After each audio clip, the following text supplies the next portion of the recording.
Do your presentations look like this? Well, no worries, because here's how you can improve this sort of slide. First, go ahead and create a new slide and change the layout to blank.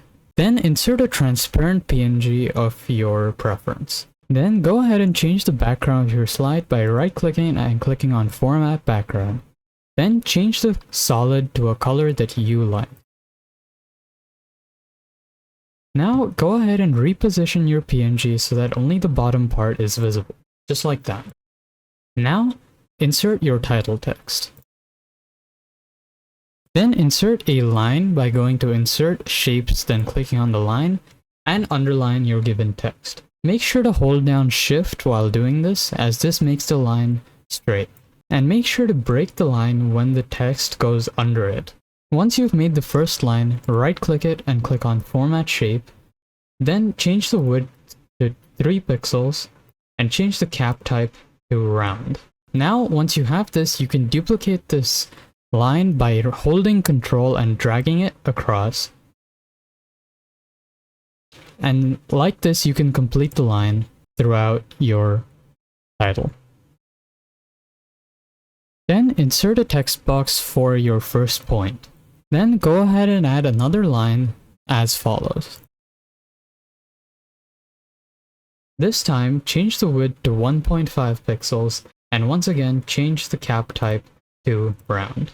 Now, once you have this, right-click your slide and click on Duplicate. Then on your duplicated slide, click your image, go to Picture Format, click on Crop, and drag the bottom slider all the way up to the point where the slide ends. Then drag the cropped image down. Then select everything that was on the first slide and move it down to out of the bounds of the slide. And in this new space, you can add in your other points. While adding these points, make sure to number them from the bottom up, not from the top down. This is because your text will be scrolling downwards and not upwards. Now, once you have these points ready, go ahead and select all of them, including the lines. Then copy them, go to the previous slide and paste them here. Now go ahead and drag them out of bounds above the slide. Then duplicate the slide again.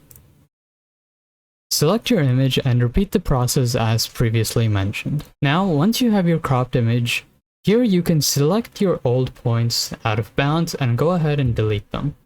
Now select these points and make sure to move them out of bounds in the same way as last time. Then go ahead and add in your new points on the slide.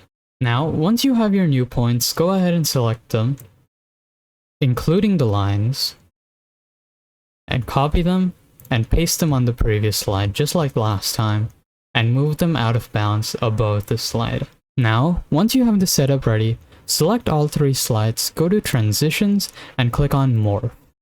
Now, let's look at the final result.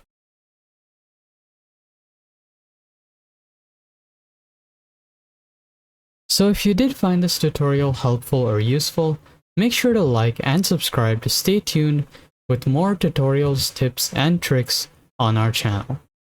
Stay tuned.